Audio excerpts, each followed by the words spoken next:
Hi அஸ்ஸலாமு அலைக்கும். எல்லோரும் எப்படி இருக்கீங்க? வெல்கம் பேக் டு சுஜா சமையல். இன்றைக்கி நம்ம என்ன பார்க்க போகிறோன்னா மட்டன் குழம்பு தாங்க. சூப்பரான மட்டன் குழம்பு ஈஸியான முறையில் பிகினர் கூட வைக்கலாம். செம்ம டேஸ்ட்டாக குக்கர்லேயே நம்ம எப்படி செய்யலான்னு பார்க்கலாம். அதுக்கு தேவையான பொருள் 3 தக்காளி, சின்ன சின்ன வெங்காயமாக இருக்குது, அதனால் நான் 6 வெங்காயம் எடுத்திருக்கேன். பெரிய வெங்காயமாக இருந்துச்சுன்னா நீங்கள் 3 எடுத்தாலே போதும். ஒரு குக்கரில் எண்ணெய் ஒரு 3 ஸ்பூன் எண்ணெய் சேர்த்துக்குங்க. கொஞ்சமாக பட்டை சேர்த்துக்குங்க.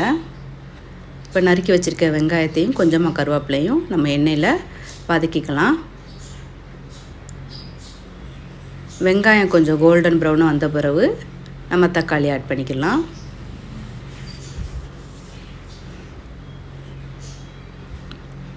இந்த மாதிரி கோல்டன் ப்ரௌனாக வந்ததுக்கு பிறகு தக்காளி ஆட் பண்ணிக்கிறங்க.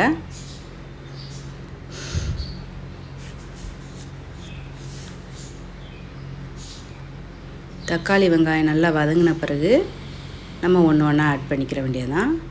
தக்காளி வெங்காயம் வதங்குறதுக்கு உப்பு சேர்த்துக்குங்க.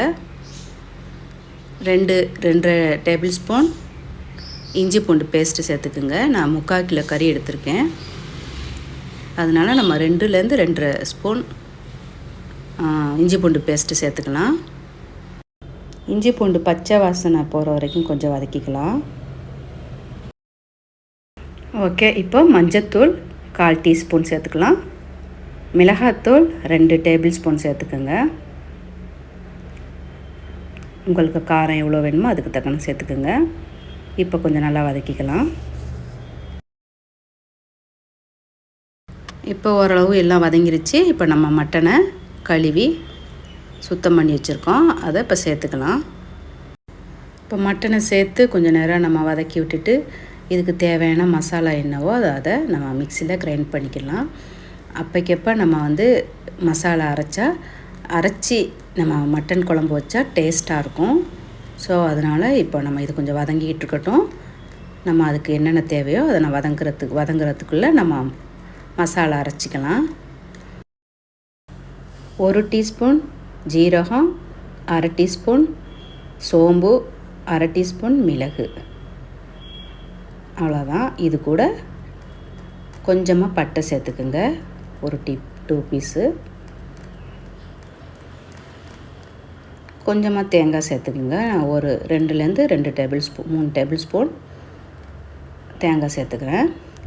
இது கூட முந்திரி பருப்பு ஒரு 4-5 முந்திரி பருப்பும், இது தனியாத்தூள் மொத்த மசாலாவில் 2 டேபிள் ஸ்பூன் சேர்த்துக்குங்க. இது அவ்வளோதான் இதுக்குள்ளே மசாலா. இப்போது உருளைக்கிழங்கு நான் முழுசாக கழுவி போட்டு தோலோட ஒரு உருளைக்கிழங்கு இந்த மாதிரி வெட்டி சேர்க்குறேன். இப்போ நம்ம அரைச்சி வச்சுருக்க மசாலாவை ஆட் பண்ணிக்கிற வேண்டியதான். இப்படி உருளைக்கிழங்கு போடுறப்போ நம்ம கறி கூட சேர்ந்து வெந்துடும், அது உடையாது. அப்புறம் நம்ம சாப்பிட்றப்ப வேணால் தோலை எடுத்துக்கலாம், அப்படியே முழுசாகவே கிடக்கும். அதே சமயம் உருளைக்கிழங்கு போட்டு கறி குழம்புல சாப்பிட்டு பாருங்கள், சூப்பராக இருக்கும். அவ்வளோதான். இந்த மசாலாவை நான் சேர்த்து நல்லா மிக்ஸ் பண்ணிவிட்டு நமக்கு எவ்வளோ தேவையோ தண்ணி சேர்த்துக்க வேண்டியதான். ரொம்ப ஈஸியான மெத்தடு. நீங்கள் இந்த மாதிரி செய்யுங்க, சூப்பராக இருக்கும். ஒரு டைம் செஞ்சு பாருங்கள். இப்போ உங்களுக்கு எவ்வளோ தண்ணி வேணுமோ அவ்வளோ சேர்த்து குக்கர் விசில் போட்டுற வேண்டியதான். 4 விசில் வைங்க. மட்டனுக்கு 4 விசில் வச்சோன்னா நம்ம கறி எதிர்பார்த்த மாதிரி நல்லா கரெக்டாக வெந்திருக்கும். இப்போ இந்த ஓரங்கள்லாம் மசாலாவாக இருக்குது, தண்ணி ஊற்றி அலசி நமக்கு எவ்வளோ தண்ணி வேணுமோ அந்தளவு வச்சு மூடிட வேண்டியதான். ஓகே, இந்த வீடியோ உங்களுக்கு பிடிச்சிருக்குன்னு நம்புகிறேன். பிடிச்சிருந்தா லைக் பண்ணுங்கள், ஹைப் பண்ணுங்கள், சப்ஸ்கிரைப் பண்ணுங்கள், ஷேர் பண்ணுங்கள், எப்படி இருக்குன்னு கமெண்ட் பண்ணுங்கள். அவ்வளோதாங்க. இப்போ சூப்பரான நமக்கு 4 விசிலுக்கு அப்புறம் ஓப்பன் பண்ணி பார்க்கலாம். அருமையான மட்டன் குழம்பு ரெடி ஆயிடுச்சு.